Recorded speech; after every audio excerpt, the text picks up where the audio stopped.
Hello guys, તો હવે આપણે બનાવીએ છીએ પાઉંભાજી. તો મેં ડુંગળી ને બટેટા બે વસ્તુ લઈ લીધી છે. બીજા બધા શાકભાજી લઈને કુકરમાં બાફવા મૂકી દઈશું આપણે.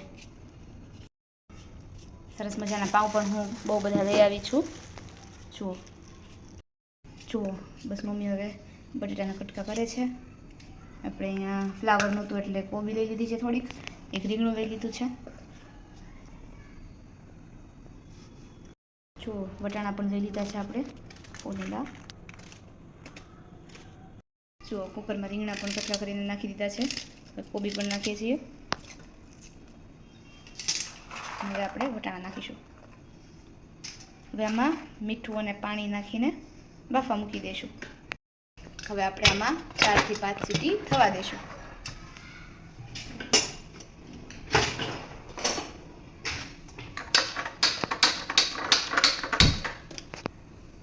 હાઈ ફ્લેમ ઉપર તે 4 થી 5 સીટી થવા દઈશું.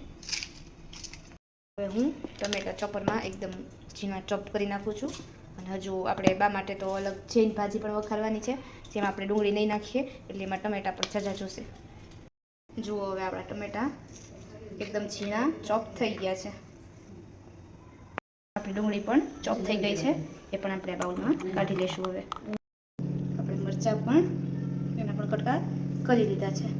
2 મરચાંના કટકા કર્યા છે આમાં, સાથે એકા તીખા લાંબા મરચાં અને એકા જાડા મોળા મરચાં. આ બફાઈ ગયું છે અને પીસાઈ પણ ગયું છે. વિડીયો લેતા ભૂલી ગઈ હતી વચ્ચે હું. હવે આપણે ડાયરેક્ટ વઘાર કરી લઈશું. આ લોયામાં ડુંગળીવાળી ભાજીનો વઘાર કરશું અને આ તપેલીમાં જૈન ભાજીનો વઘાર કરશું. જૈન ભાજીના વઘાર માટે તેલમાં આપણે જીરું નાખીશું, હિંગ નાખીશું થોડી, પછી થોડા મરચાં, લીલા મરચાં નાખીશું. હવે આ મિક્સ કરીને એમાં આપણે થોડા ટમેટા નાખીશું.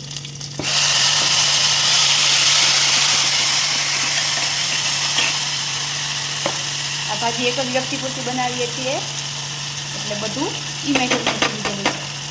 હવે આપણે ખાંડેલું લસણવાળું મરચું નાખીશું. આ જૈન ભાજીમાં લસણ નાખ્યું છે આપણે, ડુંગળી જેટ નથી નાખી. હવે થોડીક હળદર ઉમેરીશું. હવે આને સરખી રીતે મિક્સ કરીશું.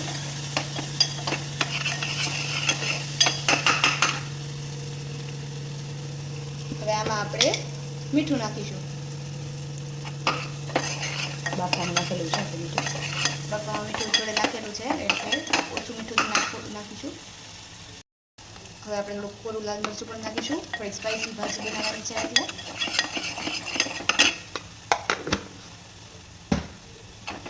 હવે આને આપણે સરખી રીતે મિક્સ કરી લઈશું. હવે આપણે આમાં માખણ નાખીશું.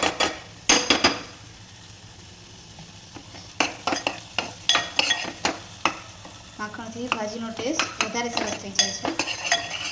અમે તો ઘરનું માખણ જ નાખીએ છીએ, પેકેટવાળું બટર, અમૂલ બટર કે એવું કંઈ નથી નાખતા.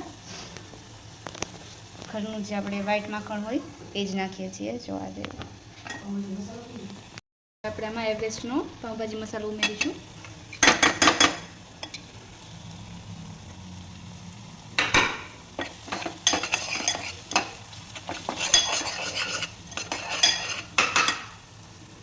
બધું ચડી ગયું છે એટલે હવે આપણે આમાં પીસેલું બધું છે, બધું શાકભાજી એમાં ઉમેરીશું.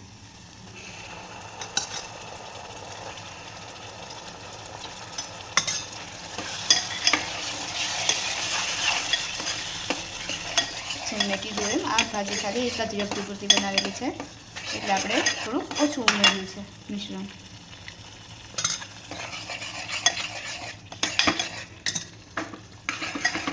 મારા બા ડુંગળી નથી જમતા એટલે આપણે જૈન ભાજી બનાવી છે. જુઓ કેટલી સરસ ભાજી લાગે છે. હવે આપણે આમાં લીંબુ પણ ઉમેરીશું થોડી ખટાશ માટે. ટમેટા તો ખાટા હતા જ તે, પણ લીંબુ વધારે સારું લાગે છે એટલે થોડુંક એવું લીંબુનો રસ પણ આપણે લઈશું. હવે બસ ફાયર ગાર્નિશિંગ, થોડી કોથમીર અને થોડુંક આદું ખમણીને નાખીશું. ફાઇનલ ગાર્નિશિંગ માટે આપણે થોડી કોથમીર ઉમેરીશું. આપણી ભાજી એકદમ રેડી છે. આપણી ચેન ભાજીનો વઘાર થઈ ગયો છે. હવે આપણે અહીંયા આપણી નોર્મલ પાવભાજીનો વઘાર કરીએ છીએ. એમાં પહેલાં તેલ લીધું છે, પછી થોડુંક જીરું અને હિંગ નાખી છે, અને પછી હવે આપણે એમાં ડુંગળી નાખી છે. હવે આપણે આમાં હળદર ઉમેરીશું. આપણે આમાં મીઠું પણ ઉમેરી દીધું છે.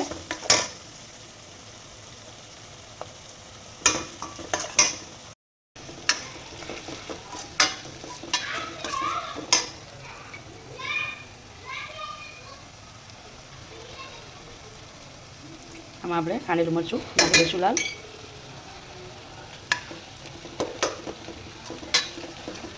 ડુંગળી આપણી ચડી ગઈ છે.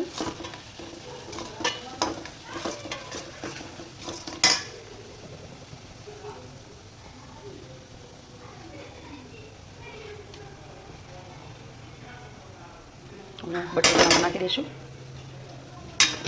મારા બધાને બટાકાવાળી ભાજી વધારે ભાવે છે.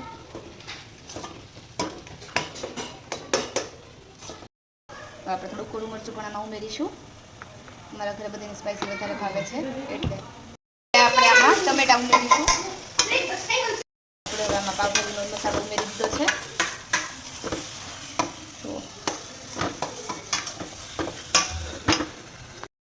હવે આપણે આમાં થોડું લીંબુ પણ ઉમેરીશું.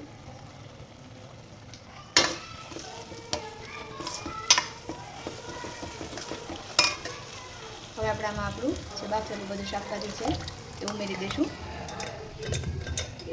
હવે આપણે આને સરખી રીતે મિક્સ કરી દઈશું. હવે આપણી ભાજી સરખી રીતે બધી મિક્સ થઈ ગઈ છે.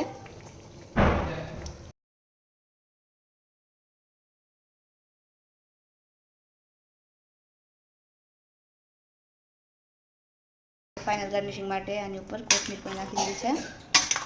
જો આપણી પાવભાજીની ભાજી તૈયાર છે. આપણે આમાં આપણા પાઉં શેકી લઈશું. બટર લીધું છે ઘરનું. જો